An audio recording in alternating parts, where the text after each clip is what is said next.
మన యొక్క వాక్య ధ్యానం ఏంటంటే దేవుని కనికరం. ఈరోజు తారీఖు వచ్చి అక్టోబర్ 19వ తారీఖున శాలేము ప్రార్థనా మందిరంలో ఉన్నటువంటి మీ అందరికీ కూడా నా నిండు వందనాలు తెలియజేసుకుంటూ దేవుని ఆత్మ నడిపింపు చేత ఈరోజు మనం ఈ వాక్యాన్ని ధ్యానం చేద్దాం. ఇక్కడ నిలబడేవాడు ఎవరో మీరు చూడకుండా దేవుని సేవకుడు. ఇది దేవుని మాటలు, ఇది నా గురించే, ఈ మాటలు నా కోసమే అని ఎవరైతే వారు అన్వయించుకుంటారో వాళ్ళ జీవితాలు ఏమవుతాయంటే గొప్పవాత్మైనటువంటి మార్పులు. ఇది మనకేం తెలియలే, ఇది అలాగే అని అనుకున్న వరకు అది నీకు ఆశీర్వాదం కాదు. నీ ఆత్మీయ స్థితిలో నీకు అది ప్రయోజనకరంగా ఉండదు. అందుకనే ఈ వాక్య ఉదక స్నానము చేత నన్ను నేను పవిత్రపరుచుకుంటున్నాను అన్నట్లుగా ఈ వాక్యాన్ని మన జీవితానికి అన్వయించుకుందాం. ఇదిగో దేవుని కనికరం అనే వాటిని ఈరోజు మనము ధ్యానం చేద్దాం. యేసుక్రీస్తుకు ఉన్నటువంటి ఒక మంచి పేరు ఏంటంటే కనికరాస్వరూపుడు. ఆయన ఏంటంట? కనికరం గలవాడు. ఆయన దగ్గరికి వచ్చేవారిని త్రోసివేసేవాడు కాదు. ఈ లోకంలో కొంతమంది దేవతలు అనబడుతున్నవాడు, ఈ లోకంలో కొంతమంది గొప్పవాడు అనబడుతున్నవాడు, కొంతమందితో మాత్రమే ఇంటెక్ట్ అయ్యారు. వాళ్ళు మాత్రమే వారి ప్రార్థనా మందిరానికి వెళ్ళగలరు. కానీ యేసుక్రీస్తు ప్రార్థనా మందిరంలో అందరికీ ఏమన్నదంట? చోటు. యేసుక్రీస్తు అందరికీ ప్రభు. ఎవరికండి? అందరికీ, కొందరికి కాదు. ఈ భూమి మీద కొన్ని గుళ్ళు ఉన్నాయి. అందులో ఏం చేస్తారంటే ఒక రకమైనటువంటి వ్యక్తులు, ఒక కులంలో పుట్టిన వారు మాత్రమే ఆ స్థానానికి వెళ్ళడానికి అవకాశం ఉంటుంది. మిగతా వారిని అక్కడ దాకా రానివ్వరు. హల్లెలూయా. ఎవరి?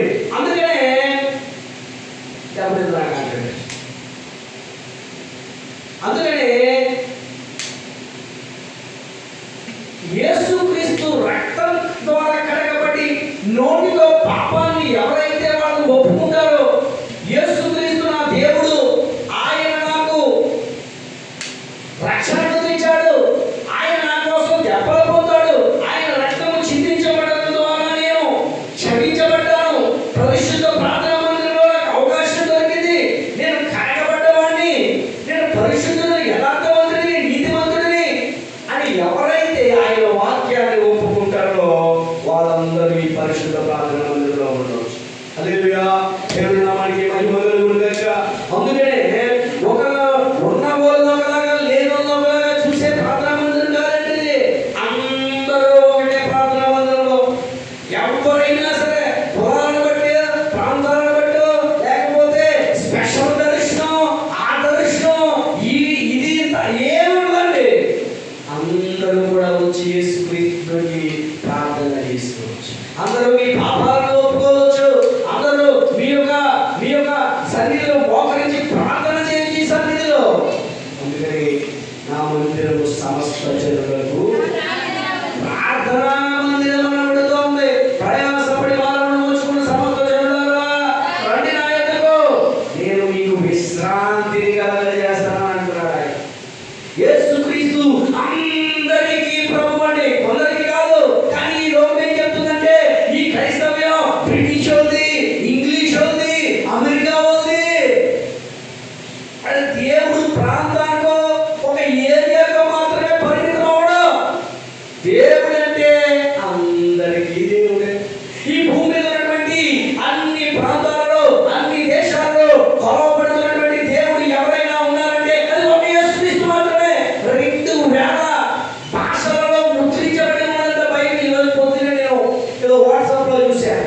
అంటే ప్రతి ప్రాంతాల్లో కూడా ఈ యేసుక్రీస్తు దేవుడిగా కొలుస్తూ ఉన్నారు. అయితే దేవుని కనికరాన్ని గురించి ఈరోజు మనం కొన్ని సత్యాలు తెలుసుకుందాం. ఈ కనికరం గురించి ఈరోజు మన వాక్య ధ్యానంలో దేవుని కనికరం గురించి సత్యాలు, తర్వాత కనికరం యొక్క ప్రాధాన్యత, తర్వాత దేవుని కనికరాన్ని పొందుకునే విధానం, దేవుని కనికరానికి మన స్పందన, మనలో కనికరం లేకపోతే ఏం జరుగుతుంది అనే విషయాలు ఈరోజు మనం ధ్యానం చేద్దాం. ఇవన్నీ కూడా ఒక వ్యక్తి చెప్పిన ఏ మాటలు కూడా మనకు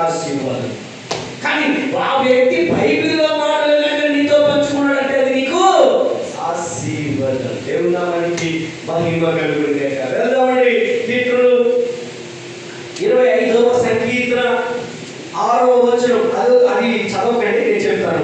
దేవుడు కనికరాన్ని పూర్వం నుంచి చూపుతా ఉన్నాడు. ఆయన కరుణను పూర్వం నుంచి ఏం చూపుతున్నాడంట? ఇప్పుడే కాదు, మీ తాతల కాలం నుండి కూడా ఆయన ఏంటంటే కనికర స్వరూపుడు. కరుణ గల యేసయ్యా, నా జీవితానికి నీవే చాలు యేసయ్యా. కరుణ గల యేసయ్యా, నా జీవితానికి నీవే చాలు యేసయ్యా. నీ ప్రేమే ఉంటే నేను ఏమైపోతున్నా, నీ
ఈరోజు ఈ ప్రపంచాన్ని తలకిందులు చేశారు. హల్లెలూయా.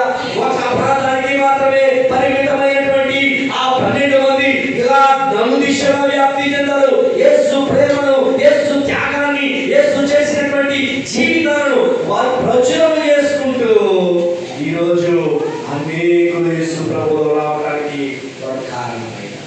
మనం ఎలా చేస్తా ఉన్నాం పరిచర్య? మనం దేవుని కార్యాలు పొందిన నువ్వు, దేవుని చేత ఆశీర్వదించబడుతున్న నువ్వు ఇతరులకు ఆశీర్వాదకరంగా ఉంటున్నావా? లేకపోతే నేను నీ కుటుంబం? ఇది ఆశీర్వాదం కాదండి. ఎవరి సర్వలోకానికి వెళ్ళి సువార్తను ప్రకటించాలి. ఇంకా చూసుకుంటూ పోతే యాకోబు రాసిన పత్రిక 5వ అధ్యాయము, యాకోబు రాసిన పత్రిక 5వ అధ్యాయము, యాకోబు రాసిన పత్రిక 5వ అధ్యాయము 11వ వచనం. సహించిన వారిని ధన్యులను కొనుచున్నాము కదా, మీరు యోబు యొక్క సహనమును గురించి వింటిరి.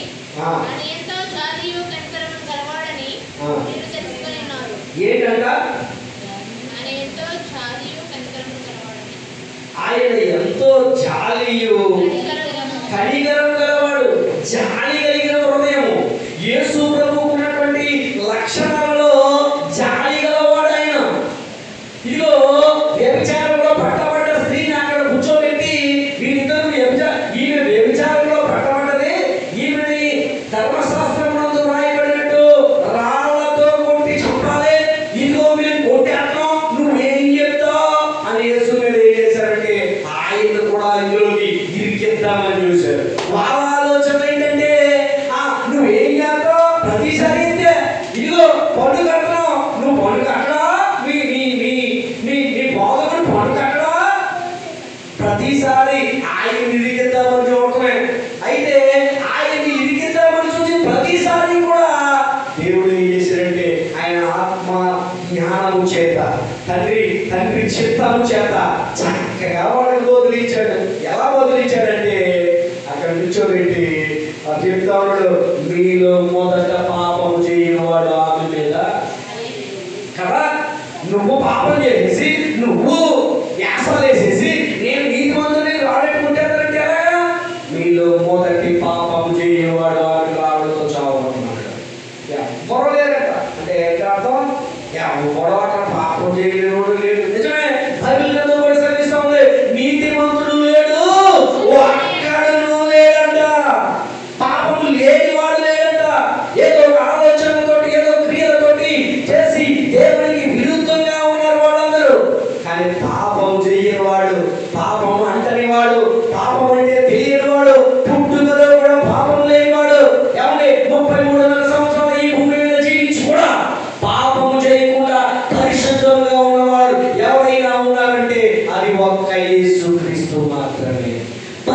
పరిశుద్ధుడు పరిశుద్ధుడు అని దూతలతో కొనియాడబడుతున్న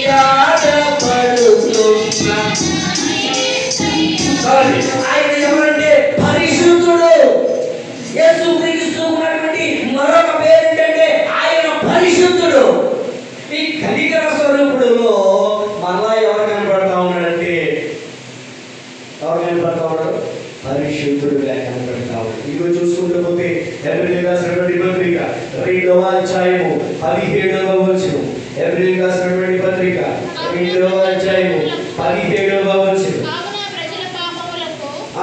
పరిహారం కలుగచేయుటకై దేవుని సంబంధమైన కార్యములలో కనికరమును నమ్మకమును గల ప్రధాన యాజకుడంట. ఎవరైనా మనకు ప్రధాన యాజకుడుగా ఉన్నాడు, కనికరము గలవాడుగా ఉన్నాడు. యేసుక్రీస్తుకు ఉన్నటువంటి మరొక పేరు ఏంటంటే ప్రధాన యాజకుడు. ఎవరి యాజకుడు కన్నా ప్రధాన యాజకుడు అంటే ఈయన ఎలా ఉన్నాడంటే ప్రధాన యాజకుడుగా ఉన్నాడు. మరొక చోట చూద్దాం. మీకా గ్రంథము 7వ అధ్యాయము 18వ వచనం.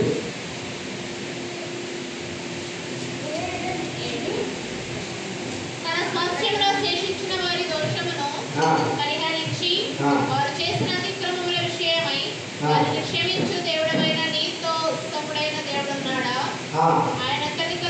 ఆయన కనికరము చూపుటలో ఆనందించేవాడిగా ఉన్నాడంట. నిన్ను కనికరించడంలో ఆయన ఆనందవంతుడిగా ఉన్నాడు. ఎలా ఉన్నాడండి? ఆయన కనికరం చూపించడంలో ఆనందిస్తా ఉంటాడు. నువ్వు పాపంలో పడిపోకుండా ఆ యొక్క నరకంలో పడిపోకుండా ఆయన కనికరించేవాడు అయి ఉన్నాడు. ఎలా ఉన్నాడు? నీ యొక్క అవిధేయతలను జ్ఞాపకం చేసుకోకుండా నీ నోటితో ఒప్పుకుంటే ఆయన ఏం చేస్తాడంటే కనికరాస్తుడు. దేవుని నామానికి మహిమ కలుగును గాక. 69వ సంకీర్తన 16వ వచనం. 69వ సంకీర్తన 16వ వచనం. యెహోవా నీ కృప ఉత్తమమును బట్టి నాకు ఉత్తరమిమ్ము. దేనిని బట్టి అంట? ఉత్తమమును బట్టి. నీ కృప ఉత్తమమును బట్టి ఏమి ఇవ్వాలంట? ఆయన కనికరము ఉన్నతమైనది. కృప మనందరినీ అర్హత కలగజేసి అనర్హుల పట్ల కృప ఏంటండి? అర్హత లేని వారికి అర్హతను కలిగించే కటాక్షం. అర్హత లేని వారికి మనల్ని అంటే మీకు అర్థమవడం కోసం చెప్తున్నాను. 18 సంవత్సరాలు నిండాలి అంటే ఓటు హక్కును కలిగి ఉండాలి కదా. అలాంటిది అర్హత లేకపోయినా కానీ ఏం కలిగిస్తుంది? ప్రతిఫలాన్ని కలిగిస్తాడు. అయితే ఈ పరిశుద్ధ ప్రార్థన మందిరంలో నిలబడటానికి ఒక అర్హత లేదు. మన అవిధేయతలు, మన శరీరాశ, నేత్రాశ, లోకము, జీవపుడము, ఈ మలినాలతో మనం ఏమైపోయామంటే ఆయన పరిశుద్ధ మందిరంలో నుంచి అర్హతను కోల్పోయాం. కానీ ఆయన ఏం చేశాడంటే ఆయన ఉన్నతమైన కనికరాన్ని చూపి మనలందరినీ ఈరోజు ఇక్కడ నీతిమంతులుగా ఉంచాడు. దేవుని నామానికి మహిమ కలుగును గాక. ఇప్పుడు వరకు చూస్తాం మనం కనికరం గురించి కొన్ని సత్యాలు. ఇప్పుడు కనికరానికి ప్రాధాన్యత. యాకోబు రాసిన పత్రిక 2వ అధ్యాయము 2వ అధ్యాయము యాకోబు రాసిన పత్రిక 2వ అధ్యాయము యాకోబు రాసిన పత్రిక 2వ అధ్యాయము 13వ వచనం. కనికరాన్ని చూపనివాడు కనికరము లేని తీర్పును పొందుతాడు. నీకు కనికరం లేదనుకో నువ్వేం పొందుతావంట? ఈ సందర్భంగా దేవుడు బైబిల్ గ్రంథంలో యేసు ప్రభు వారు ఒక ఉదాహరణ కూడా చెప్తా ఉంటాడు. ఒక అతనికి ఏమన్నదంట? అచ్చున్నాడంట. అతను అన్నాడంట, నిన్ను ఒక రాజు ఒక అతనికి ఏంటంటే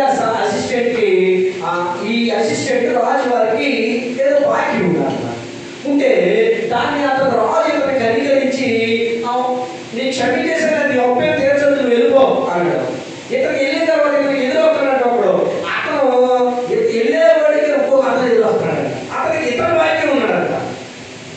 వాక్యం ఉంటే ఇతను అతన్ని హింసిస్తున్నాడంట. ఇది ఎవరో వచ్చి రాజుకి చెప్పాలంట.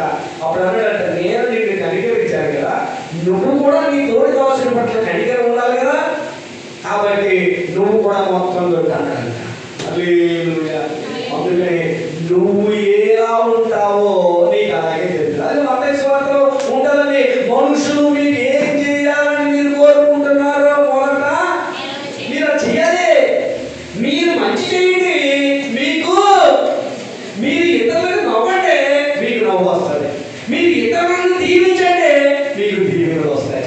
మీరు ఇతరులను క్షమించండి, దేవుడు మీ పాపాలను క్షమిస్తాడు. దేవుడు ఇతరుల పట్ల మీరు జయ చూపండి, దేవుడు మీ పట్ల జాలి చూపుతాడు. దేవుడు నామకి మహిమ కలుగుతాడు. ఇంకా చూసుకుంటూ పోతే మత్తయి సువార్త 9వ అధ్యాయము, మత్తయి సువార్త 9వ అధ్యాయము 13వ వచనం, 9వ అధ్యాయము 13వ వచనం. అయితే నేను పాపులను పిలువవచ్చితిని కానీ నీతిమంతులను పిలువలేదు కనుక కనికరాన్ని కోరుకుంటున్నాడంట. ఆయన ఏం కోరుతున్నాడంట? కనికరాన్ని కోరుకుంటున్నాడు. నీలో కనికరం ఉండాలని ఆయన కోరుకుంటున్నాడు. నువ్వు రాళ్ళు తేలిపోవాలని, నువ్వు ముక్కోపిగా ఉండాలని, నువ్వు దుష్టత్వంలో ఉండాలని, నువ్వు దౌర్భాగ్యంలో ఉండాలని, నువ్వు పాపంలో ఉండాలని ఆయన కోరుకోలేదు. నువ్వు గతంలాగా ఉండాలని ఆయన కోరుకోలేదు. నువ్వు కనికరవంతుడిగా మారాలి. ప్రతి వారి పట్ల నువ్వు కనికరం ఉండాలి. అడిగే వారికి ఇచ్చే మనసు ఉండాలండి. దేవుని నామానికి మహిమ కలుగు కనుక ఇవ్వగలిగిన స్థితిలో ఉండి ఇవ్వకపోవడం పాపం చెప్తున్న వైపులో. 2 వస్త్రాలు ఉంటే ఒకటే వస్త్రాలు ఇవ్వాలి. 2 పూటలు తిండి నీకు ఉంటే ఇతరులకు. ఇది దేవుని యొక్క వాక్యం సాధిస్తాం. సరదా చేస్తూ ఉన్నారు కొంతమంది ఏమంటే ప్రతి సవాలుతో నిండిపోతా ఉంది యూట్యూబ్ అంతా కూడా. కానీ యేసుక్రీస్తు ప్రేమ వెనక్కి వెళ్ళిపోయింది, యేసుక్రీస్తు కనికరం వెనక్కి వెళ్ళిపోతా ఉంది, యేసుక్రీస్తు విధేయత వరకు పడిపోతా ఉంది, యేసు చూపిన క్రియని క్షమించడం వెనక్కి వెళ్ళిపోతుంది తప్ప ఈ సవాళ్ళే పైకి వస్తున్నాయి. కాబట్టి ఏది పైకి రావాలంటే ఆయన కనికరం పైకి రావాలి, ఆయన విధేయత పైకి రావాలి, ఆయన మాదిరి పైకి రావాలి. నాలో నీవు, నీలో నేను, నాలో నీవు, నీలో నేను, మనం కలిసి ఉండాలయ్యా, మనం కలిసి ఉండాలయ్యా. యేసులాగా ఉండాలని, యేసులాగా మారాలని ఆశయా. యేసులాగా ఉండాలని, యేసులాగా మారాలని ఆశయా. తనకు యేసువాడే భక్తులకు పంపబడిన వాడా, ఎప్పుడే చిరపైనా. తనకు యేసువాడే భక్తులకు పంపబడిన వాడా, ఎప్పుడే చిరపైనా. నాలో నీవు, నీలో నేను, నాలో నీవు, నీలో నేను, కలిసి ఉండాలయ్యా, మనం కలిసి ఉండాలయ్యా. ఆయనలాగా ఉండాలి, ఆయనలాగా మారాలి. ఇవి వెనక్కి వెళ్ళిపోతున్నాయి. ఏం వస్తా ఉన్నాయి? శవాలు ఇవి కాదండి. క్రైస్తవ్యం పంచిపెట్టవలసినటువంటి ఈ ప్రపంచానికి ఇవ్వాల్సింది సవాలు కాదండి, విమర్శలు కాదండి. యేసు ప్రేమను మనం అందరికీ పంచాలి, యేసు మాదిరిని పంచాలి. ఇదిగో ఆయన కనికర స్వరూపుడు. అతన్ని హింసించే వారిని సైతము ఎదురు చెప్పలేదండి. ఇది నేర్పాలి కదా ప్రపంచానికి. ఇది కదా క్రైస్తవులు ఆచరించి చూపవలసినటువంటి మాదిరి. వచ్చేద్దామండి మనం మరలా చూసుకుంటూ పోతే యాకోబు రాసిన పత్రిక 3వ అధ్యాయం, యాకోబు రాసిన పత్రిక 3వ అధ్యాయం, యాకోబు రాసిన పత్రిక 3వ అధ్యాయం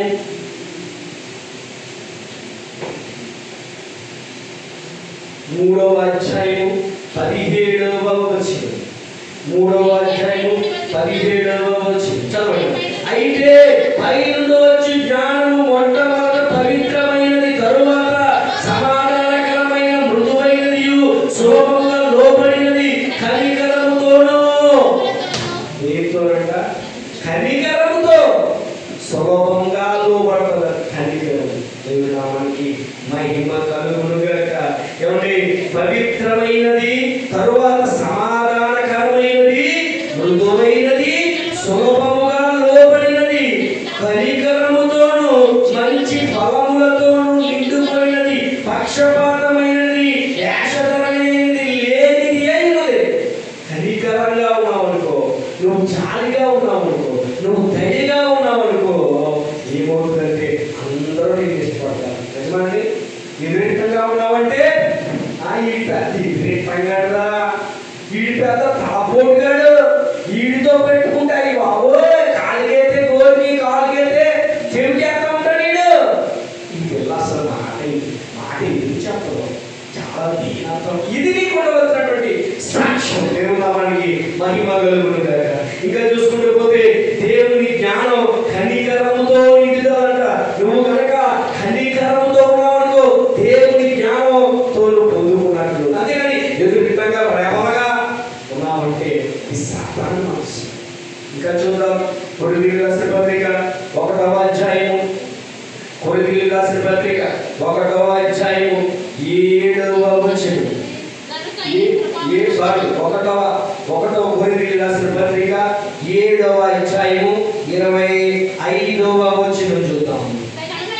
కన్యక విషయమై ప్రభువు యొక్క ఆజ్ఞను నేను పొందలేదు, కానీ నమ్మకమైన వాడునైన ఎన్నుటకు ప్రభువు వలన కనికరము పొందిన వాడనై నా తాత్పర్యము ఎవరి వల్ల పొందుతావు నువ్వు కనికరం? కనికరం నీకు రావాలంటే ఎవరి వల్ల అంటే ప్రభువు వల్ల. దేవుడి నామానికి మహిమ. ఆయన నిన్ను కనికరవంతుడిగా మార్చాలి. ప్రార్థన చేద్దాం. ఎంతసేపు నాకు ఆశీర్వాదం కావాలి ప్రభువా, నన్ను దీవించే, నాకు ఆరోగ్యం ఇచ్చే, నాకు అది ఇచ్చే, నాకు ఇది ఇచ్చే. ఈ విజ్ఞాపనలు ఎక్కువైపోయి నీ జీవితంలో నువ్వు ఏమనగాలంటే యేసుక్రీస్తుని, నీ కనికరాన్ని నాకు దయచేయి ప్రభువా, నీ కరుణను నాకు దయచేయి, నీ దయత్వాన్ని నాకు దయచేయి, నీ తీరత్వాన్ని నాకు దయచేయి, నీ తగ్గింపును నాకు దయచేయి, నీ పరిపూర్ణతను నాకు చేయి ప్రభువా. నువ్వు పరిపూర్ణుడుగా నన్ను కూడా ఏం చేయమని అడగాలి ప్రార్థనలో. ఈ ఏమి అడగండి? ప్రార్థన అంటే ఏంటంటే నీకు ఏం కావాలో అని అడిగే ఒక అస్త్రంగా మారిపోయింది, అది ఒక మార్గంగా మారిపోయింది. తప్పేమి కాదు అడగటం, అడుగు నీకు చెప్తుంది బైబిల్ గ్రంథం. కానీ ఏం అడగాలంటే నువ్వు కనికరం అన్నాడు. ఎప్పుడైనా సరే ఇక్కడ మేము అడుగుతున్నాడు, ప్రభువా నీ కనికరాన్ని నాకు దయచేయి. ఒక్కరైనా ప్రార్థన చేశారా? మీరు కూడా ఒక్కరైనా ప్రార్థన చేశారా? కనికరాన్ని అడిగాము. ఆయన కనికర స్వరూపుడు. ఎవరండి? యేసుక్రీస్తు కనికర స్వరూపుడు అండి. ఆయనలో ఉన్నటువంటి ఆ యొక్క గొప్ప గుణాలను మనం ఏం చేయాలి? ఆయన రక్తంలో కడగబడ్డాం, ఆయన బల తీసుకుంటాం. ఈరోజు ఆయన రక్తం తాగుతాం, ఈరోజు ఆయన శరీరాన్ని తింటాం. కానీ కనికరాన్ని మాత్రం మనం ఏమవుతాం? ఎవరికి ఏదైనా జాలుందా, ఏదైనా విషయం జరిగిందంటే నీ మనసు జాలిస్తుందా? నీ మనసు ఒక బాధపడేలా ఉంటుందా? ఏం లేదు. నేను చూస్తానండి చాలా మంది హాస్పిటల్లో ఉన్నప్పుడు, హాస్పిటల్లో ఉన్నట్టు సీరియస్ ఇంకా కష్టం అంటారు. ఎందుకంటే మీ నోరు, మన నోరు ఏంటిది? జీవమరణములు 4 కోసం బైబిల్ గ్రంథం సెలవిస్తుంది కదా. హాస్పిటల్లో ఉన్న వారి గురించి ఎందుకు నువ్వేం చేయాలంటే హాస్పిటల్లో ఉన్న వారి గురించి ప్రార్థన చేయాలి. అరే డాక్టర్ దగ్గరికి వెళ్ళారు, రిపోర్ట్ల దగ్గరికి, అరే అంత నార్మల్గా ఉన్నారు ప్రభావం ఒకసారి ప్రార్థన చేయి. అంతేగాని కష్టమేమంట, సీరియస్ అంట, మాట్లాడలేదంట. ఈ కౌరులు ఎందుకండి? పనికి మాలిన కౌరులు. ఈ మాటల వల్ల నేను కూడా చాలా బాధించబడ్డాను. మా తమ్ముడు మా నాన్నగారు హాస్పిటల్లో ఉన్నప్పుడు చాలా మంది మాట్లాడుతున్న మాటలు నాకు తెలుసు. ఎంత బాధపడ్డామో మాకు తెలుసు అండి. అక్కడ కష్టమే అన్నాడు ఒక ఆయన. ఉంటే భర్త రాసిపోయింది ఆ రోజు. నేను ఇంకా వెళ్ళలేదు హాస్పిటల్కి. రాజమండ్రి హాస్పిటల్లో ఉన్నాడు తమ్ముడు చివరిసారిగా. నేను వెళ్తా ఉంటే నాకు తెలిసింది ఎవరో అన్నమాట. కష్టమంట,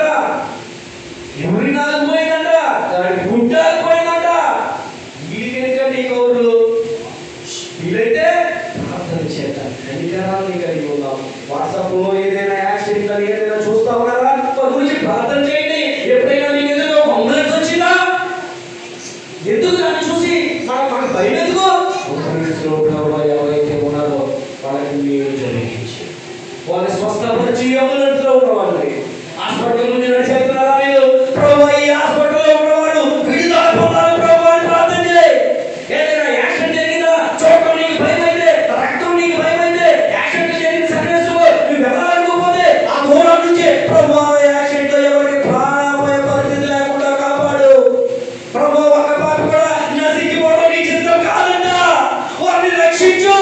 నీ వాక్యం వారికి తెలియాలి ప్రభు. నీ సత్యం వారికి తెలుసుకోవాలి. సత్యం నేను నడవాలని, సత్యంలో నేను ఉండాలని నా ఆశయ. సత్యం తెలియాలండి. ఏది సత్యం అంటే నీ వాక్యమే సత్యము. దేవుని నామానికి మహిమ కలుగును గాక. వచ్చేద్దాం మనం తీతుకు రాసిన పత్రిక 3వ అధ్యాయము. తీతుకు రాసిన పత్రిక 3వ అధ్యాయము. తీతుకు రాసిన పత్రిక 3వ అధ్యాయము 5వ వచనం. మనము నీతిని అనుసరించి చేసిన క్రియల మూలముగా కాక తన కనికరము చొప్పుననే పునర్జన్మ సంబంధమైన స్నానము ద్వారా పరిశుద్ధాత్మ మనకు నూతన స్వభావమును కలిగించుట ద్వారా మనవడు. ఎలా వస్తుంది నీకు నూతన స్వభావం అంటే?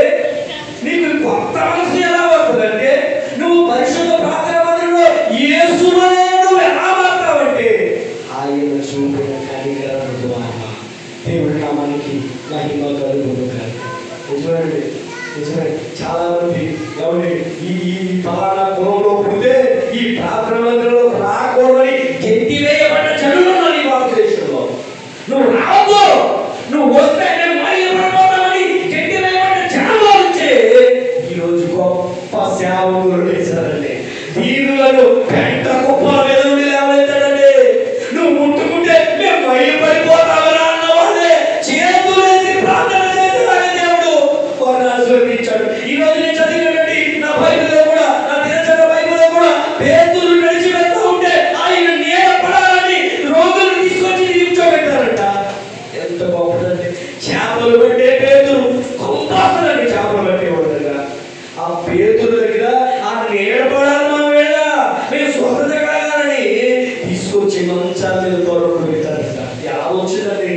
యేసు చూపిన కనికరాన్ని బట్టి. అదే పేతురు అంతకుముందు పరిశుద్ధాత్మ పొందకముందు యేసు సంపూర్ణంగా మారకముందు, పరిపూర్ణంగా మారకముందు యేసు ఎవరో నాకు తెలియదు, నేను ఎప్పుడూ ఆయన చూడలేదని 3 సార్లు పొంగాడండి. ఎప్పుడైతే యేసు చనిపోయాడో పరిశుద్ధాత్మ ఆదరణగా ఈ భూమిలోకి వచ్చాడు.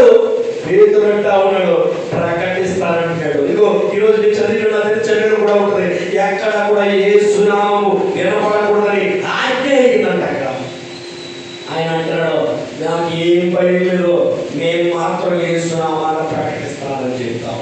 దేవుడి నామానికి మహిమ కలుగును గాక. నేను వాట్సాప్ లో చూస్తాను, ఈ పాస్టర్లు అంతమా ఆ దేశంలో అక్కడ ఇక్కడ ఏమో చచ్చిపోతారు, ఆన చంపేస్తారు, ఏమో దాడి చేస్తారు. ఇయ్యే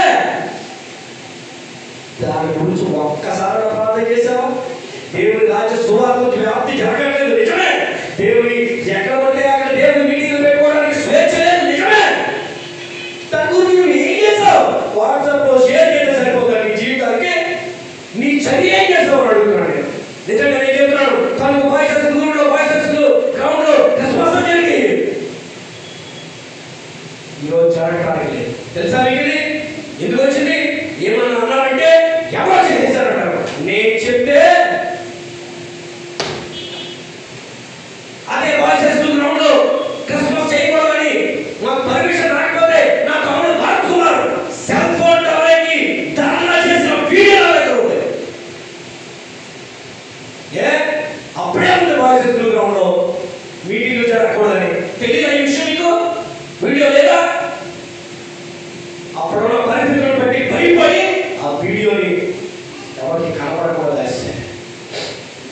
ఇప్పుడు కొత్తగా బాయ్స్ జరగడానికి మీటింగ్ అవసరం లేదు, కథంలో కూడా లేదు. ఎలక్షన్ వచ్చిందని ఆ సంవత్సరం జరిగిందంటే ఈ మాట మాట్లాడితే నాకేమో అంటారన్నా అనుకోలేదు. ఎలక్షన్ వచ్చింది కాబట్టి అసలు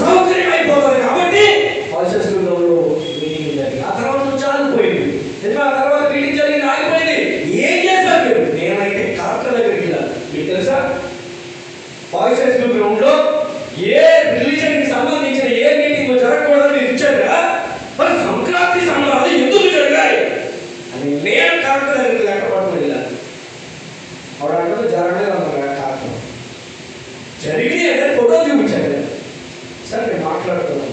ఇప్పుడు దీపావళి సామాన్ నమ్మట్లేదు. ఎక్కడ ఎక్కడ ఇదేదో ప్రచారం కోసం కల్పించారనుకో ఒకటి మాట్లాడలేదు. ఇప్పుడు దీపావళి సామాన్ భవిష్యత్తులో అమ్ముతారా? నేను ఏం చెప్పే ప్రయత్నం చేస్తానంటే ఎక్కడ పడితే అక్కడే సేవకు అడ్డొచ్చేస్తుంది చేయి ప్రార్థన. భారత రాజ్యాంగం ప్రకారం ముందుకెళ్ళు. మొన్న అత్తిలో నాకు ఒక విషయం చెప్పారు. నేను అన్నాను ఇలా చెప్తే నన్ను తిడతారంట. అక్కడంట వేరే ఊరు నుంచి తీసుకెళ్ళి వేరే ఏరియాలో మీటింగ్లు పెడతారంట. వాళ్ళు వచ్చి ఇక్కడ పర్మిషన్ ఉందా మీటింగ్ పెట్టుకోవడానికి పోలీస్ పర్మిషన్ ఇచ్చారా అని అడిగారంట. వాళ్ళు లేదు అన్నారంట. వెళ్ళారంట. అది ఒకరోజు అయ్యే పని కాదు కదా. ఈ ఓపెన్ ఏరియాలో తెలియని ప్రాంతాల్లో మీటింగ్ పెట్టుకుంటున్నప్పుడు పర్మిషన్ పెట్టుకోకూడదా? నీకు డబ్బులు అవుతుందా? 145 రూపాయలు పెడితే పోలీసు వారు పర్మిషన్ ఇస్తారు. అరే నువ్వు ఏది పెట్టో కొంచెం అడ్డుకున్నారంటే అడ్డుకుంటే నీ చర్యది ఆ మీటింగ్ సక్సెస్ చేయాలని నువ్వు ఏ నెట్వర్క్ చేస్తా ఉన్నావు? నేను ఏం చెప్పే ప్రయత్నం చేస్తానంటే ఒక క్రమం ఉంది భారతదేశంలో. ఈ క్రమాన్ని ఎవరైనా చేయడం కదా అయ్యర్థాన్ని కంప్లీట్ చేయి కోర్టు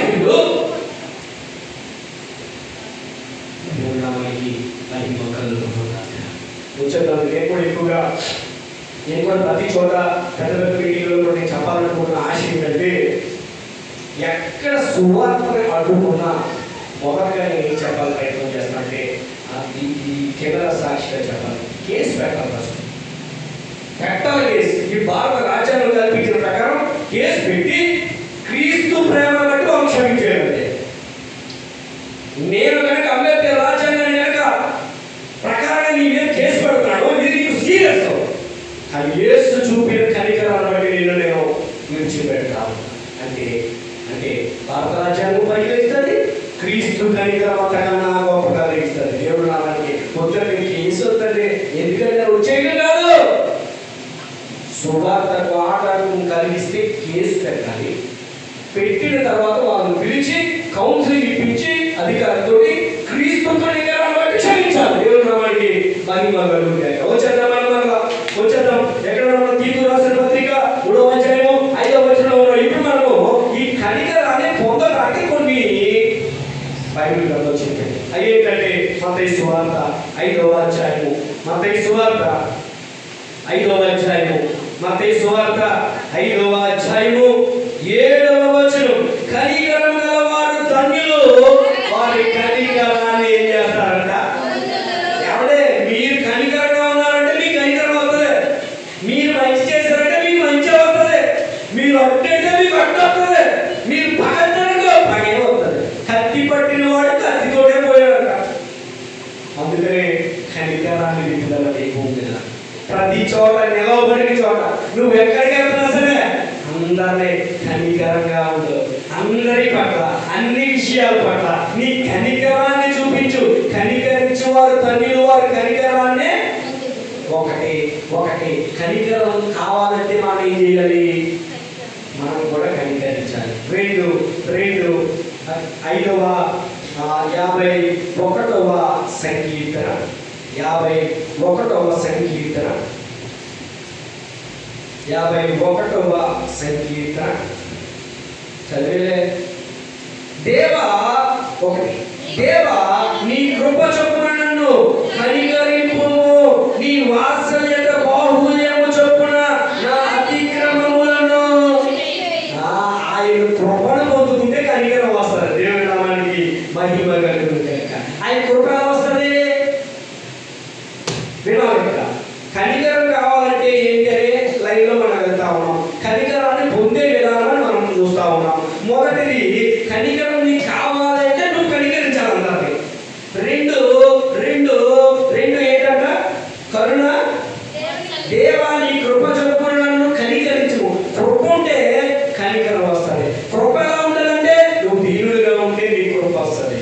దేవుడు అహంకారులను ఎదిరించిన దీనులకు కృప అనుగ్రహించును. నువ్వు కనుక దీనత్వంలో ఉన్నావు, నువ్వు దేవుడి కృప ఉండాలి. నీకు దేవుడి కృప ఉన్నదనుకో నీకేముంటుంది? కనికరం. నిజంగా ఎలా అంటే మళ్ళా సెలవు అంటారేమో అని ఆలోచిస్తూ ఉన్నాడు. నిజంగా మన మధ్యలో ఆదివారం నాడు తమలో సేవకులు తీసుకొచ్చారు. వాళ్ళు మౌడిగా వాళ్ళ మావయ్య వచ్చినప్పుడు వారు ఒకటన్నా నేను అబ్జర్వ్ చేశాను. నేను అబ్జర్వ్ చేశాను. వాళ్ళు ఏమన్నారంటే మీ సేవకులపై దేవుని కృప ఉన్నది. నిజంగా చాలా ఆనందిస్తాను. దేవుడు నామానికి మహిమ కలుగునుగాక. ఏముండాలంట? దేవుని కృప లేదా? ఎలా ఉండాలంటే ఆయన కృప మీకు మాట చెప్పేసి నేను ముందుకు వెళ్తాను. మేము ఒక ఆలోచనలో కలిగి ముందుకు వెళ్తా ఉన్నాం 2 సంవత్సరాల నుంచి. అయితే నిన్న ఒక వారం రోజుల నుంచి ఒక సింగర్ కోసం నేను ఫోన్ చేస్తా ఉన్నాను. చాలా ట్రై చేశాను, ఏం దొరకాలి. నేను అనుకోకుండా నిన్న శనివారం నాడు ఉపవాసం ఉన్నాను. నేను ఉపవాసం ఉండి నేను ఆ పనిలో ఉండిగా మీకు చెప్తే నమ్మరు, మీరు ఆశ్చర్యపోతారు. నేను ఏ వ్యక్తి కోసం అయితే ఫోన్ చేస్తున్నానో 3 రోజుల నుంచి ఆ వ్యక్తి, ఆ స్త్రీ, ఆ మేడం గారు నాకు ఫోన్ చేశాను. ఎలా సాధ్యమిది? దేవుడు కృప అంటే అది. అప్పుడు నేను అనుకున్నానమాట, ఓహో ఈ కార్యక్రమంలో దేవుని కృప ఉన్నదన్నమాట. దేవుడు నామానికి మహిమ కలుగును కనుక డిసెంబర్ 3వ తారీఖు మొట్టమొదటి తారీఖు డిసెంబర్ 3వ తారీఖున ఈ డిసెంబర్ 3వ తారీఖున టెన్షన్ పడ్డారా? మా ఆవిడకి టెన్షన్ పడుతున్నాను. నేను కాంపిటీషన్ అంటే క్రిస్మస్ చేయడాలి ఏమంటలేదు. నాకు ఈసారి టీటీసీ వేయడానికి క్రిస్మస్ చేయలేదు. నాకు ఇంకా నాకు కొంత బడ్జెట్ ఉంది, ఏమి దానికి కట్టలేకపోయాను. కాబట్టి నేను ఈసారి ఈ యొక్క క్రిస్మస్ నుంచి బయటకు వస్తూ చేయట్లేదు. ఆ సావడి ఇప్పుడు మనం చేస్తా ఉన్నాం. డిసెంబర్ 3వ తారీఖున అత్తిలిలో దేవుడి గారి మందిరంలో 6 గంటల స్తుతి ఆరాధన జరుగుతూ ఉంది. అనేకులు స్తుతి ఆరాధనలో ఆ మీటింగ్ వస్తూ ఉన్నారు. కొంచెం ఒక 5-6 మందిని అన్నయ్య నేను కూర్చొని మాట్లాడటం జరిగింది. వాళ్ళు వస్తూ ఉన్నారు. డిసెంబర్ 3వ తారీఖు మనం అందరం అక్కడికి వెళ్దాం. ఆ కార్యక్రమంలో మనం పాల్గొంచుకుందాం. మనం కూడా వీలైతే స్తుతి ఆరాధన కార్యక్రమాన్ని పెట్టుకుందాం. మందిరంలో లేదా మన తణుకు ప్రాంతంలో ఎక్కడో చోట. క్రిస్మస్ కాదు, క్రిస్మస్ స్తుతి ఆరాధన. అంటే దేవుని ఆరాధించడమే పని. వచ్చేద్దాం వాక్య ధ్యానంలోకి మనం వెళ్ళిపోదాం. మొదటిది కనికరిస్తే నీ కనికరం అవుతుంది. 2 కనికరం కావాలంటే కృప ఉండాలి. కృపను కనుక నువ్వు పొందాలంటే నువ్వు దేనత్వంలో ఉండాలి. 3 ఏప్రిల్కి రాసినటువంటి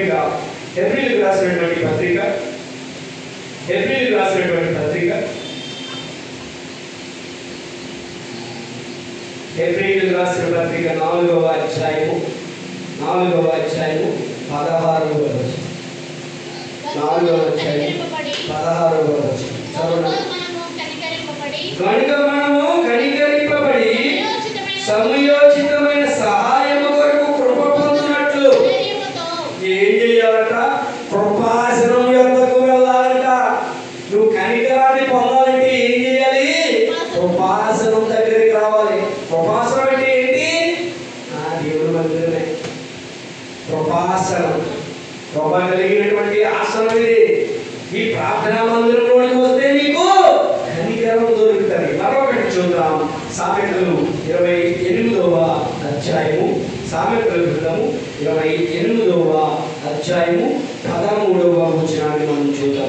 అతిక్రమములను దాచిపెట్టువాడు వర్ధిల్లడు, వాటిని ఒప్పుకొని విడిచిపెట్టువాడు కనికరాన్ని పొందుతాడట. నువ్వు చేసినటువంటి మిస్టేక్స్, నువ్వు చేసినటువంటి అవిధేయతలు, నువ్వు చేసినటువంటి పాపాలు, నువ్వు చేసినటువంటి గాయపరిచినటువంటి వారిని అవన్నీ దేవుని సన్నిధిలో కనుక నువ్వు ఒప్పుకొని విడిచిపెట్టాలంటే దేవుని కనికరాన్ని నువ్వు పొందుకోవచ్చు. నువ్వు ఇంకా వాటిలో ఉన్నావంటే వర్ధిల్లకుండా ఉంటావు. నువ్వు వర్ధిల్లాలంటే ఏం చేయాలంటే నీ అతిక్రమంలో విడిచిపెడితే దేవుడు నిన్ను కనికరించేవాడై ఉన్నాడు. నువ్వు ఎలాంటి స్థితిలో ఉన్నా, నువ్వు పొట్టిగా ఉన్నా, పొడుగుగా ఉన్నా, ఎర్రగా ఉన్నా, నల్లగా ఉన్నా, నువ్వు ఏ స్థితిలో ఉన్నా ఆయన నిన్ను చేర్చుకోవడానికి ఇష్టపడతాను. నేనున్న స్థితిలో నే సంతృప్తిని కలిగించు.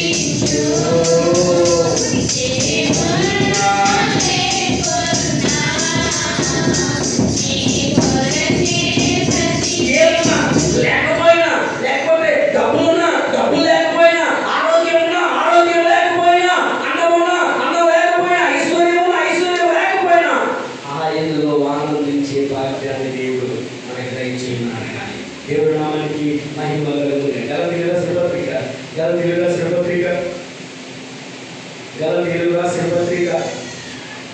6వ అధ్యాయం, గలతీయులకు రాసిన పత్రిక 6వ అధ్యాయము 15వ వచనం. కొత్త సృష్టిని పొందుటయే గాని సున్నతి పొందుటయందు ఏమీ లేదు, పొందకపోవుటయందు ఏమీ లేదు. ఈ పద్ధతి చొప్పున నడుచుకుని వారికి అందరికీ అనగా దేవుని ఇశ్రాయేలీయులకు సమాధానము కలుగును, కృప కలుగును గాక. ఏం కలగాలంట? సున్నతి పొందుతును, సున్నతి పొందకపోతేను కనికరం ఉంటుందో ఉండదో కాదు, ఆయన సమాధానం ఎవరు ఉంటుందట? ఇశ్రాయేలీయుల ప్రజలందరి మీద ఆయన కనికరం. మనకి మహిమ నిజమే. ఇశ్రాయేలు దేశం మీద, ఇశ్రాయేల్ దేశం మీద అనేకులు చాలా కుట్రలు చేస్తూ ఉన్నారు. కానీ వారి టెక్నాలజీ కానీ వారిని కానీ అందుకోవడం ఎవ్వరికి సాధ్యపడలేదు. ఎందుకంటే దేవుని కృపలో ఇశ్రాయేలు ఉండగా. తర్వాత చూద్దాం దేవుని కనికరానికి మన ప్రతిస్పందన. లూకా సువార్త 6వ అధ్యాయం, లూకా సువార్త 6వ అధ్యాయం త్వరగా ముగిస్తున్నాం. 6వ అధ్యాయం 36వ వచనం, 6:30. కాబట్టి మీ తండ్రి కనికరం గలవాడు, కనికరం గలవాడై ఉన్నట్టు మీరు కనికరం గలవాడై ఉండాలి. ఏమంటే కనికరాన్ని పొందిన నువ్వు ఏం చేయాలంటే, నీ తండ్రి కనికరం గలవాడు కాబట్టి నువ్వు కూడా ఏమై ఉండాలి? నీ తండ్రి పరిపూర్ణుడు కాబట్టి నువ్వు కూడా అది ఆయనలా ఉండమంటే ఏంటి? ఆయనలాగా నడుచుకోవాలి. అది నీకు ఆశీర్వాదం. తర్వాత చూస్తే ఆ 51వ సంకీర్తన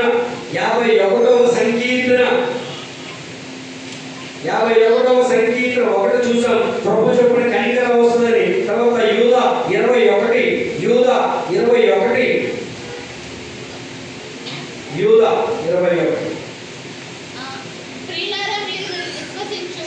ప్రియులారా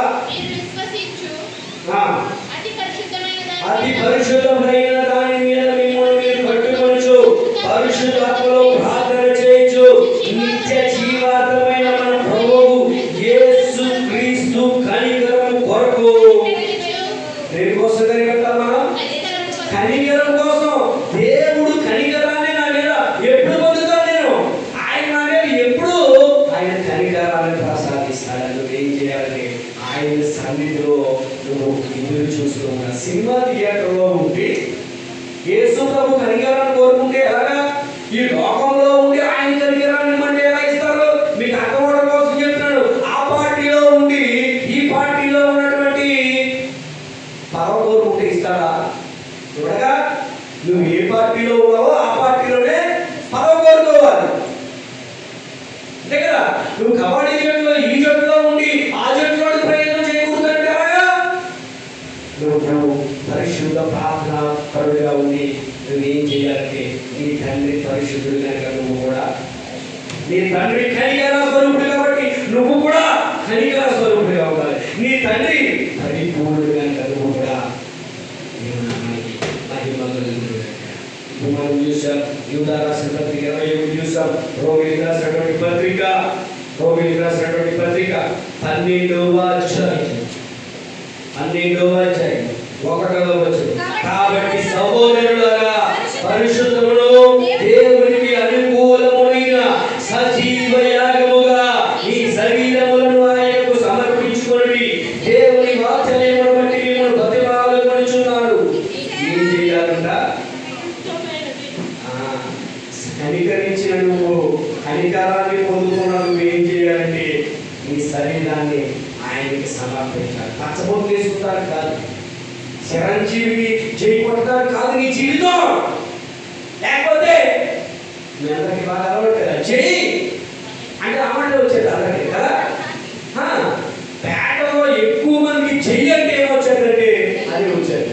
అది కాదు, నువ్వు అనవలసింది యేసు నామానికి చేయకుంటారు. యేసుని హృదయంలో నింపుకోవాలి. నీ హృదయం నిండి కాబట్టి నీకు ఏం మాట్లాడుతుందని చెప్తుంది బైబిల్లో. మీ హృదయంలో యేసు ప్రభువుని నించు, యేసు ప్రభువు అర్థం చేయండి.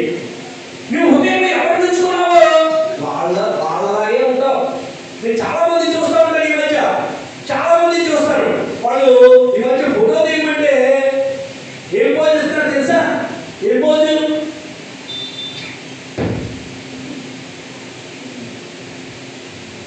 పాస్టర్ చెప్పారు పెద్ద ఇలా చేయకూడదు.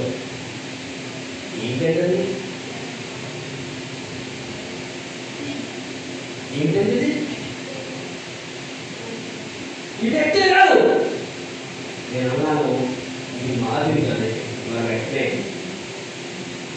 అంటే నేను కూడా కరోనాలో ఎట్టి పరిస్థితుల్లో కూడా నేను ఎవరికి షేక్ ఇచ్చేవాడిని కాదు. ఇప్పుడు ఏమైనా షేక్ ఇచ్చినప్పుడు ఇలాగే చేతులు పట్టుకుంటూ ఎవరికి చేయించేవాడు కాదు. నేను ఏం చెప్పే ప్రయత్నం చేస్తానంటే మీ హృదయంలో ఎవరిని నించుకుంటే వాళ్ళలాగే ఉండాలని అనుకుంటా ఉంటాం. మన హృదయంలో ఎవరు నించుకున్నాం యేసు ప్రభువు కదండి. నీలో నేను, నాలో నీవు, నీలో నేను, నాలో నీవు కలిసి ఉండాలయ్యా, మనం కలిసి ఉండాలయ్యా. ఆయనలో జీవించాలి, ఆయనలో పుష్పించాలి, ఆయనలో నిలిచి ఉండాలి. అప్పుడు నీకు ఆశీర్వాదం. దేవుడు మనకి మహిమ కలుగుగాక. రోమీయులకు రాసిన పత్రిక 15వ అధ్యాయము, రోమీయులకు రాసిన పత్రిక 15వ అధ్యాయము 9వ వచనం, 15వ అధ్యాయము 9వ వచనం. నేను చెప్పినది ఏమనగా పితరులకు చేయబడిన 9వ అధ్యాయం 15వ అధ్యాయం 9వ వచనం. త్వరగా నేను చెప్పినది ఏమనగా పితరులకు చేయబడిన వాగ్దానముల విషయంలో దేవుడు సత్యవంతుడని స్థాపించుటకును అన్యజనులు ఆయన కనికరమును గూర్చి దేవుని మహిమపరచుటకును క్రీస్తు సున్నతి గల వారికి పరిచారకుడయ్యాడు. నువ్వేం చేయాలంటే ఆయన్ని మహిమపరచాలి. ఆయన ఇచ్చినటువంటి ఈ కనికరాన్ని బట్టి ప్రార్థనా మందిరంలో నిలబడడానికి అర్హత లేని నిన్ను ఆయన కనికరం చొప్పున, ఆయన కృప చొప్పున నిలబడడానికి ఇచ్చిన ఈ అర్హతను బట్టి నువ్వేం చేస్తుంటానంటే ఆయన్ని మహిమపరచాలి. దేవుడి నామానికి మహిమ కలుగు. నువ్వు నిలుచున్న చోట, నువ్వు వెళ్తున్న చోట, ఎక్కడ నిలబడినా సరే నువ్వు ఎవరిని మహిమపరచాలంటే దేవుణ్ణి మహిమపరచాలి. ఎందుకంటే నువ్వు ఆయన రక్తంలో కడగబడ్డావు కాబట్టి, ఆయన శరీరాన్ని తీసుకుంటున్నావు కాబట్టి నువ్వు ఆయనలా ఉండాలి. ఆయన్ని మహిమపరిచే వారి క్లాసులో చివరిగా మనలో కనికరం లేకపోతే కలిగే నష్టానికి మత్తయి సువార్త 18వ అధ్యాయం, మత్తయి సువార్త 18వ అధ్యాయం, మత్తయి సువార్త 18వ అధ్యాయం 33వ వచనం, 18వ అధ్యాయం 33వ. నేను నిన్ను కరుణించిన ప్రకారము నేను నీ తోడి వాటిని కరుణింపవలసి ఉండవలను కదా. ఇలా మనం చెప్పినటువంటి ఉదాహరణ ఇది. ఏమండి మనలో కనికరం లేకపోతే ఏం జరుగుతుందండి? చదువు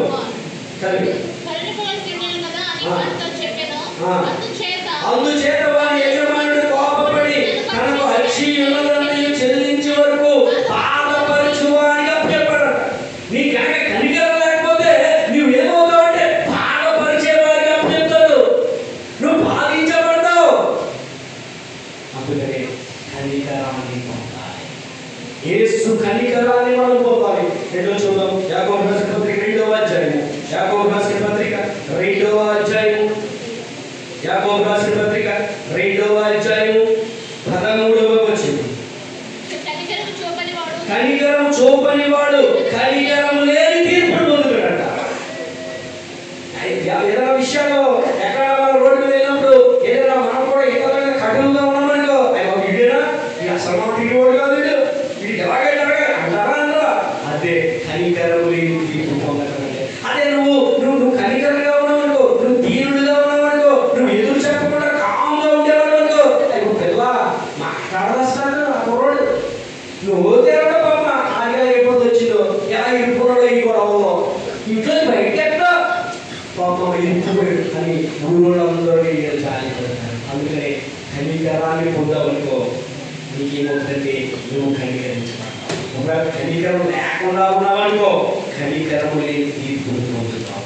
దేవుడి నామానికి మహిమ. చివరిగా మత్తయి సువార్త 23వ అధ్యాయం, 23వ అధ్యాయం, మత్తయి సువార్త 23వ అధ్యాయం 23వ వచనం.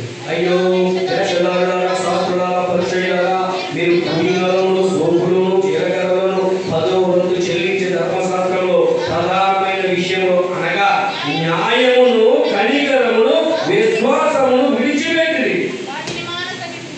వాటిని మానక వీటిని చేయవలసిందెను. వాటిని మానక వీటిని చేయవలసిందెను. ఏం మానకుండా ఉండాలి? కనికరాన్ని మానకు. మనం ఎక్కడ ఉన్నామంటే మనకి ఏదో చెప్తే అది చేయాలి. మనకి ఎవరైనా పెళ్లికి పిలిస్తే, మన ఇంట్లో ఫంక్షన్ పిలిస్తే తర్వాత ఎవరైనా పిలిచేయాలి. ఏదో కట్నం పెడితే మనం పెట్టేయాలి, వాళ్ళు వందంటే మనం రెండో పెట్టేయాలి. కానీ వాళ్ళు నీకు కనికరించినట్లుగా నువ్వు కూడా కనికరించాలి. యేసు చూపిన కనికరాన్ని జ్ఞాపకం చేసుకో. నువ్వు కూడా కనికరవంతుడా ఉండాలి. అదో చాలా మంచి స్వభావం మా పిల్లలే. నిజంగా ఎదురు చెప్పదు. ఏది అడిగినా చక్కగా ఓ దిగ్గ సమాధానం చెప్తుంది. చర్చికి వెళ్తున్న కాడి నుంచి చాలా కనికరంగా ఉంటుందా పిల్ల, చాలా మాట పొందుగా చెప్తుంది.